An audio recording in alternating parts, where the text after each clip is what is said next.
Քննարկման արդյունքում ինչ եզրահանգման եկավ։ Տեսեք, քննարկումը գնահատում ենք, որ բավականին առողջ մթնոլորտում տեղի ունեցավ։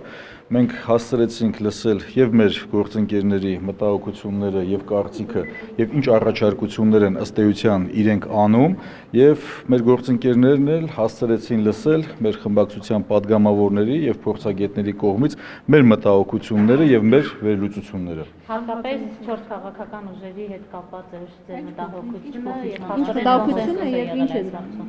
Ըստ էության ոչ միայն այդ հարցի շուրջ է մեր քննարկումները տեղի ունեցել, մենք գտնում ենք, որ խորհրդարանը իրոք պետք է արտացոլի մեր ժողովրդի կամքը, կարծիքը, քաղաքական ուժերի ներգրավվածությունն ու ներկայությունը, միևնույն ժամանակ հնարավորություն ընձեռնելով եւ տրամաբանություն ունենա ներկայի եւ հետագա գործողությունների մեջ։ Պարոն Էփիաջյան, թե այս փոփոխությունները կյանքի են կոչվում, դուք ըստ էության ընտրական այս օրենսգիրքը կողմ եք քվեարկելու ամբողջ խմբակցությունը։ Մեր համար սկզբունքային կետերը, եթե ընդունվում են, բնականաբար Ծառուկյան խմբակցությունը միասնական ձևով կողմ քվեարկի։ Եթեներով եկեք չառաջնորդվենք, մենք հիմա աշխատանքային փուլում ենք գտնվում, քննարկումների փուլում ենք գտնվում, երբ որ արդեն այս քննարկումների փուլը նաև կտեղափոխվի հանձնաժողովում որպես աշխատանքային փուլ, այդ ժամանակահատվածում բնականաբար մենք մեր առաջարկությունները կներկայացնենք եւ մեր գործընկերների հետ առհասարակ ուզում եմ ի սկզբանե ձեզ բոլորիդ ասեմ, փոխադարձ ընկալման, փոխադարձ հարգանքի մթնոլորտում ենք մեր գործունեությունը ծավալում եւ մեր կողմից ներկայացված առաջարկությունները իր մեջ ունեն խորը տրամաբանություն եւ մենք ներքին համոզմունք ունենք, որ մեր մյուս գործընկերների կողմից էլ ընկալելի կլինեն մեր կողմից ներկայացված առաջարկությունները։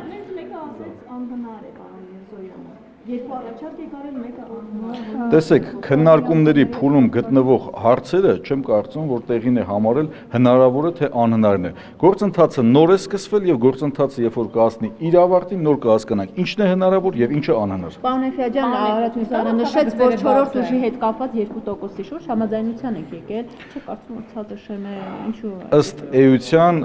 համաձայնությունը սա ոչ թե մեր խմբակցության պաշտոնական դիրքորոշումն է, այլ падգամավորները ներկա գտնվող յուրաքանչյուրն էլ հնարավորություն է ունեցել կարծիք ասելու, կարծիք հայտնելու, մենք հստակ գտնում ենք, որ 5% շեմը դա նաև քաղաքական մասնակցության համար որոշակի առումով ստուգատես է, հասկանալու թե որ քաղաքական ուժը կարող է իր մասնակցությունը եւ հայտը ներկայացնել եւ պետք է կրկնվեմ, ասելով քաղաքական ուժերը եւ խորհրդարանը որպես այդպեսին այն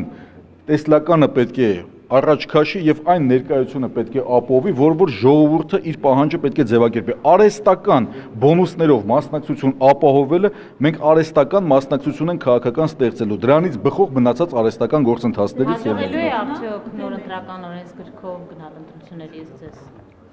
Այս փուլում մենք տրամադրված ենք միասին քննարկելու, միասին աշխատելու եւ ունենալու տարբեր քաղաքական ուժերի եւ ճիշտ հասկացեք, խոսքը գնում է նաեւ արտախորհրդարանական քաղաքական ուժերի կարծիքը լսելով եւ մի կարեւոր հանգամանք եւս եկեք հաշվի առնենք, որ մենք պետք է նաեւ հաշվի առնենք այն կարեւորագույն գործոնը, որ մեր երկրի քաղաքացին եւս պետք է ընդունի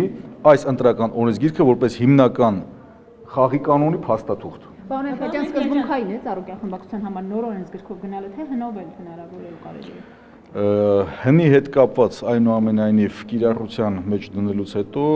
թե քաղաքական ուժերը, թե մեր երկրի քաղաքացիները տարբեր խնդիրներ արձանագրեցին եւ այդ խնդիրները արձանագրելուց հետո պետք է միևնույն ժամանակ արձանագրենք, որ նպատակահարմար չէ հինով գնալը։ Պարոն Էփիաջյան, Վենետիկի հանձնաժողովի կարծիքը ըստ էության արդեն հաշվի չի առնվելու, եթե անգամ հասնի տեղ։ Ձեր խմբակցության համար սկզբունքային էր երկար ժամանակ